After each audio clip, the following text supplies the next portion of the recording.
வணக்கம், இது crime time. நான் பாலவேல் சக்கரவர்த்தி. தென்காசி பத்திரப்பதிவுத்துறை அலுவலகத்தில் 500 ரூபாய் நோட்டு கட்டுகளுக்கிடையே 10 ரூபாய் நோட்டுகளை வைத்து 21 லட்சம் ரூபாய் நூதன மோசடி செய்யப்பட்டுள்ளது. மோசடி அரங்கேற்றப்பட்டது எப்படி? தென்காசி மாவட்டம் புளியங்குடியைச் சேர்ந்த ராஜ்குமார் என்பவர் அதே பகுதியைச் சேர்ந்த செந்தில்குமார் என்பவரிடம் 4 லட்சம் ரூபாய் கடன் வாங்கியுள்ளார். அந்த கடனை கட்ட முடியாத சூழலில் ராஜ்குமார் தனக்கு சொந்தமான மேலகரம் பகுதியில் உள்ள 4 சென்ட் இடத்தை 25,50,000 ரூபாய்க்கு விற்பனை செய்ய முடிவு செய்துள்ளார். இதில் கடன் தொகை 4 லட்சம் ரூபாயை கழித்து 21 லட்சம் ரூபாய் பணத்தை தருவதாக பேசியதாக கூறப்படுகிறது. இந்நிலையில் புதனன்று தென்காசி ஒருங்கிணைந்த பதிவுத்துறை அலுவலகத்தில் பத்திரப்பதிவு நடைபெற்ற நிலையில் செந்தில்குமார் 21 லட்சம் ரூபாய் பணக்கட்டுகள் அடங்கிய பையை ராஜ்குமாரிடம் கொடுத்துள்ளார். நம்பிக்கையின் அடிப்படையில் பணப்பையை வாங்கிய ராஜ்குமார் பத்திரப்பதிவு செய்த பின்னர் வெளியே வந்து ரூபாய் நோட்டுகளை எண்ணியுள்ளார்.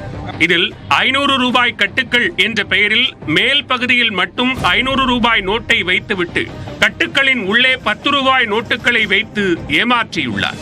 இவ்வாறு 9 கட்டுகளிலும் 500 ரூபாய் நோட்டுகளுடன் 10 ரூபாய் நோட்டுகள் வைத்து 21 லட்சம் ரூபாய் கொடுக்க வேண்டிய இடத்தில் வெறும் 40,000 ரூபாய் மட்டுமே இருந்தது தெரிய வந்தது.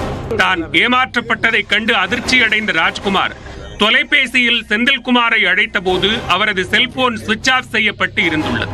இதுகுறித்து அவர் கூறுகையில், நம்பிக்கையின் பெயரில் அவரிடம் பணத்தை பெற்றதாகவும் ஆனால் தான் ஏமாற்றப்பட்டது தனக்கு மிகுந்த மன உளைச்சலை அளித்திருப்பதாகவும் கூறினார். இதனைத் தொடர்ந்து காவல் நிலையத்தில் புகார் அளித்திருப்பதாகவும் அவர் தெரிவித்தார்.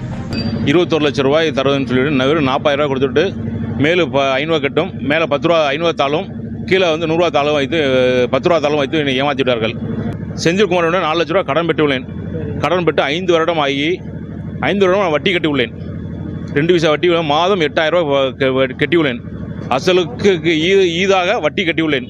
அதற்கு என்னுடைய இடத்தை எழுதி கேட்டால் தருகிறேன் என்று சொல்லிவிட்டேன். என்னை இப்படி ஒரு மோசடி செய்துவிட எதிர்பார்க்கவில்லை. எனக்கு மனம் தாங்கவில்லை. என்ன செய்வேன் எனக்கு புரியவில்லை. 500 ரூபாய் கட்டுகளுக்கிடையே 10 ரூபாய் தாள்களை வைத்து 21 லட்சம் ரூபாயை நூதன மோசடி செய்த செந்தில்குமாரை போலீசார் தீவிரமாக தேடி வருகின்றனர்.